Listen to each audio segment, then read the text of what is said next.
দিনাজপুরে বড়পুকুরিয়া কয়লা খনির পেছনের একটি ড্রেনের কালো পানিতে গলা পর্যন্ত ডুবে কয়লার গুঁড়ো সংগ্রহ করছেন একদল নারী। সম্প্রতি সামাজিক মাধ্যমে ভাইরাল হওয়া একটি ভিডিওতে উঠে এসেছে এমনই হৃদয় বিদারক দৃশ্য। তপ্ত রোদ আর দুর্গন্ধযুক্ত নোংরা পানির মাঝেও জীবিকার তাগিদে প্রতিদিন কঠোর পরিশ্রম করে যাচ্ছেন তারা। জানা গেছে, খনির ভূগর্ভ থেকে কয়লা উত্তোলন ও প্রক্রিয়াজাতকরণের পর অবশিষ্ট ময়লা ও পানি ড্রেনের মাধ্যমে বাইরে ফেলা হয়। সেই বর্জ্য পানির মধ্যেই ভেসে আসে সূক্ষ্ম কয়লার কণা। এসব কয়লার গুঁড়ো সংগ্রহ করেই চলে বহু হতদরিদ্র নারীর সংসার।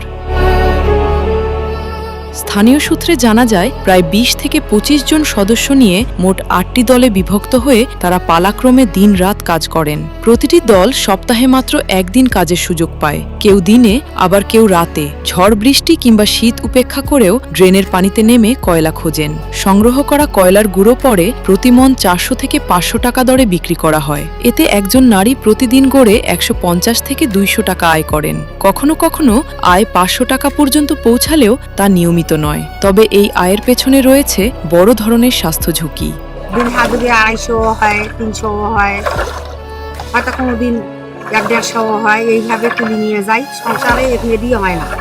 দীর্ঘ সময় নোংরা ও রাসায়নিক মিশ্রিত পানিতে থাকার কারণে অনেকেই চর্মরোগ, শ্বাসকষ্ট সহ নানা জটিল রোগে আক্রান্ত হচ্ছেন। তবুও পরিবার চালানো এবং দুমুঠো খাবারের নিশ্চয়তায় এই ঝুঁকিপূর্ণ কাজ ছেড়ে দেওয়ার সুযোগ নেই তাদের। স্থানীয়দের মতে, বড়পুকুরিয়া কয়লা খনির পেছনের এই ড্রেন এখন শুধু বর্জ্য পানি বহন করে না, বহন করে অসংখ্য নারীর বেঁচে থাকার সংগ্রামের গল্প।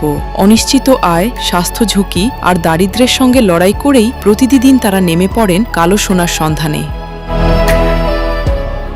Desk report, 24 hours Bangla.